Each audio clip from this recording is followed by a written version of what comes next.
Thank you very much, Professor Ashton.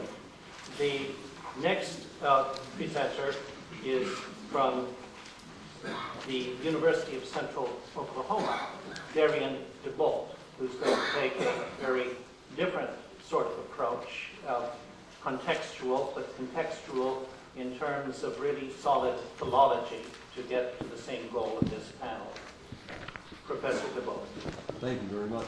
It's a pleasure to be here, and it's good to see old friends and meet new ones as well. Thank you very much for having me. I must apologize. I didn't send a Greek font when I emailed my paper, and so in the collection that you've got, the Greek comes out looking a little strange and very un-Greek-like.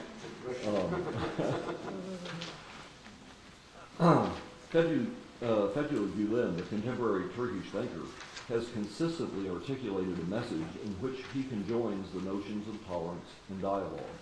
In this paper, I compare his notion of dialogue with that in ancient Greek thought, particularly as articulated by Plato.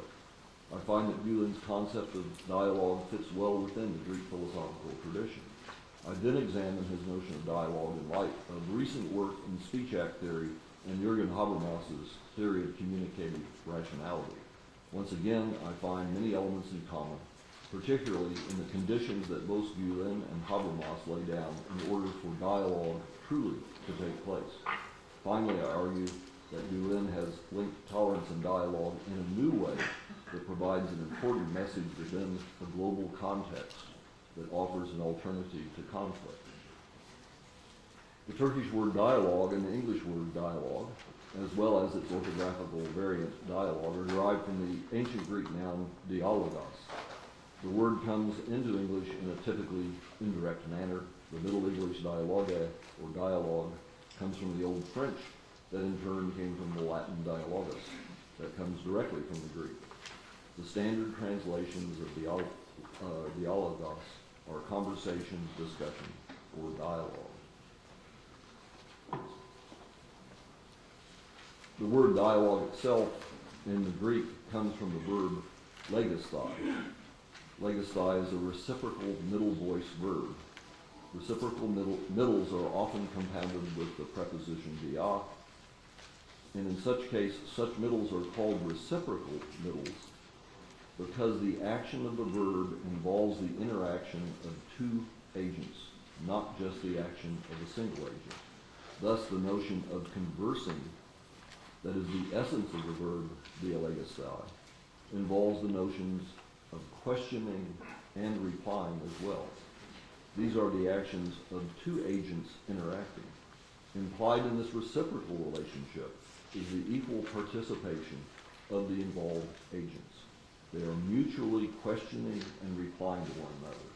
One agent is not necessarily dominating the other and hogging the conversation, so to speak. Furthermore, the preposition dia in composition means, among others, through. Thus, when compounded with legisthai, dialegisthai may be interpreted to mean to talk through. For example, an issue or subject.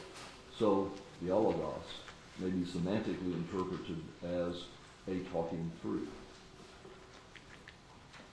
And I'm going to leave out a bunch of my evidence and rush to the conclusion of that particular section of the paper. So, to sum up the findings of my brief investigation of dialogos, in Plato, a dialogue is a reciprocal discourse in which two or more individuals ask questions and reply to those questions on a topic or subject. The participants do not aim at winning the discussion or argument, but rather they aim to get clear on the subject matter of the discussion. Furthermore, the participants are roughly equal participants in the discussion and treat each other courteously. In addition, any participant is welcome to dispute any claim made by one or the other participants. It is not the aim of any of the participants to dominate the other or others. Also, the participants will practice forbearance, the Greek anoke, or tolerance of each other. While many of the early dialogues result in aporia, or difficulties, it is clear that Plato's expectation is that the dialectical method properly utilized in a dialogue will result in the attainment of truth, and the truth will produce a consensus amongst the participants. It also seems clear that such a consensus is not a necessary result of dialogue. In the next section, I deal with language use, speech act theory, and communicative rationality. Ludwig Wittgenstein pointed out that for a large class of cases, quoting, though not for all, in which we employ the word meaning, it can be defined thus. The meaning of a word is its use in language. This applies not only to words, but also to larger swatches of discourse. Thus, Wittgenstein came up with the notion of language games. He notes that we use language in games and writes, I shall also call the whole, consisting of language and the actions into which it is woven, the language game. He continues, here the term language game is meant to bring into prominence the fact that the speaking of language is part of an activity or form of life. So he connects these notions of language and action. At roughly the same time, J.L. Austin at Oxford University was examining also the role of language and action. Austin assumes a distinction between linguistic meaning or semantics and speaker meaning or pragmatics. That is to say that words and their collocations, despite the fact that their meanings are the result of convention, have meanings independent of any particular speaker. However, a speaker may use those words in a variety of ways. Speech act theory studies the nature of communicative intentions and how they are expressed and recognized. Thus, speech acts are a species of intentional action. When someone expresses a statement such as, the cat is out, one in fact is performing three acts. There is the phonetic act of making sounds or phones. Second, the phatic act of making a grammatical sentence or theme. And third, and finally, the rhetoric act of making a meaningful expression or reading. These three taken together constitute a locutionary act. The locutionary act is simply the act of expressing a statement.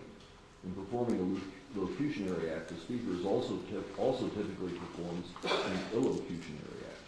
The difference between a locutionary act and an illocutionary act is the difference between the, quote, performance of an act in saying something as opposed to performance of an act of saying something. The locutionary act is the act of saying something. The illocutionary act is the act in saying something. For example, in a logic class, I may say the statement, the cat is out. A locutionary act, in order to illustrate what I mean by a simple statement, the cat is out. A simple statement in sentential calculus, an illocutionary act. I may say the same statement to express my belief that the cat is indeed out. The locutionary act, that is the statement, is the same, but the two illocutionary acts are quite different.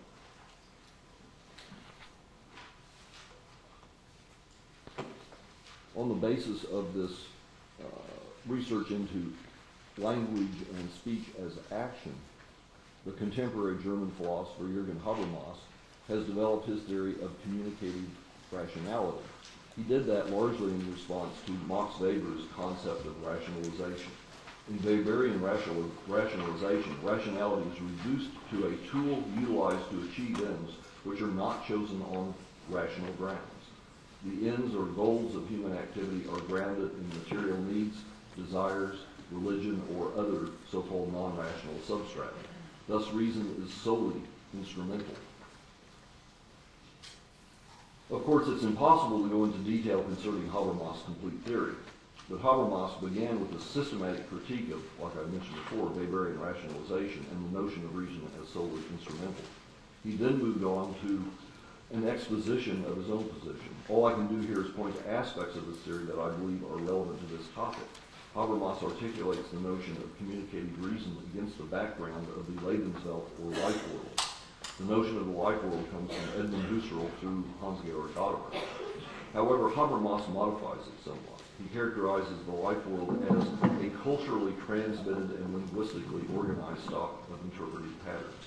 Habermas continues, quote, the life world is, so to speak, the transcendental site where speaker and hearer meet, where they can reciprocally raise claims that their utterances of the world, objective, social, and subjective,